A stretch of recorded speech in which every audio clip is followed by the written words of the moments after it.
ಇವತ್ತು ನಮ್ಮ JDS ಪಕ್ಷದ ಕಟ್ಟಾಳು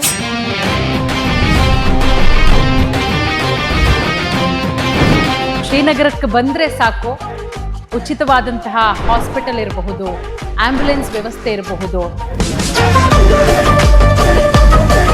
ತಿಮ್ಮಯ್ಯ ಚಾರಿಟಬಲ್ ಟ್ರಸ್ಟ್ನ ಮುಖಾಂತರ ಸಮಾಜಮುಖಿ ಕೆಲಸಗಳನ್ನು ಇವತ್ತಿನವರೆಗೂ ಮಾಡ್ಕೊಂಡು ಬರ್ತಾ ಇದ್ದಾರೆ.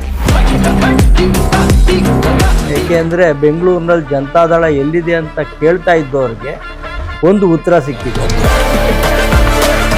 ನೀವೊಬ್ಬರು JDSನ ನಿಷ್ಠಾವಂತ ಕಟ್ಟಾಳು ಅಂತಲೇ ಹೇಳಬಹುದು.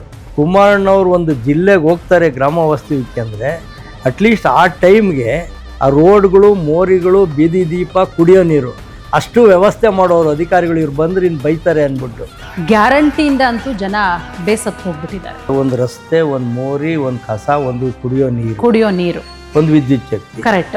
ಏನು ಬಿಟ್ಟಿ ಕೊಡಿ ಅಂತ ಯಾರು ಕೇಳೋದು. ಹೌದು, ದೇವೇಗೌಡರು ಹೆಸರಲ್ಲಿ ಒಂದು ಭತ್ತದ ತಳಿ. ಅಂತ ಮನುಷ್ಯರು ನಮ್ಮ ದೇಶಕ್ಕೆ ಎಲ್ಲೂ ಮತ್ತೆ ಸಿಗೋದಿಲ್ಲ. ಅವರು ಒಬ್ಬರೇ ಗೌಡ್ರು ಅಂದರೆ ದೇವೇಗೌಡರು.